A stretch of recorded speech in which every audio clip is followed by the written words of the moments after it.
Welcome to the Introductions Necessary podcast, a daily introduction to the contributions of women working in STEM fields. You might be wondering why a children's author and illustrator is the focus of our podcast today, but Beatrix Potter was a naturalist who completed her own amateur mycology research. As a mostly self-taught artist, she was inspired by the natural world around her and was drawn to mushrooms, finding the variety of their shape and color a challenge to her watercolor techniques. In late 1892, she began a correspondence with a naturalist who admired her pictures and sent her specimens to paint. He also advised her on microscope techniques and scientific classification.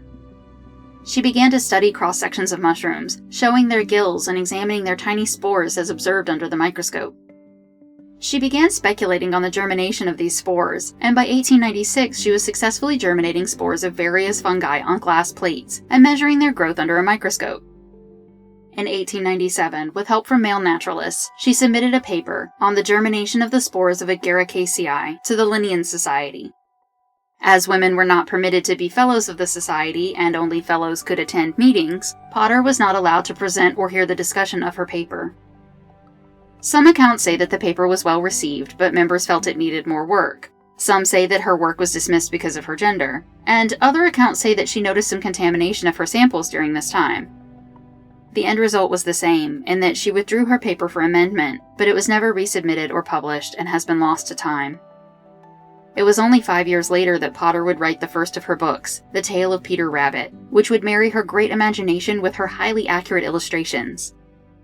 Not only would she become a celebrated children's book author, she would also spend much of her later life as a conservationist in England's Lake District. Potter's lasting legacy to the world of mycology is her collection of 350 highly detailed illustrations of fungi, mosses, and spores, which are still used today to help with specimen identification. Introductions Necessary is a production of 9 Hour Films. Our music was composed by Kristen Baum. Please visit our website, introductionsnecessary.com, to listen to previous episodes and learn more about the women featured in this program. We would love for you to introduce yourself to us on Patreon. You'll get the latest updates and find out how to support the podcast on patreon.com/9hourfilms.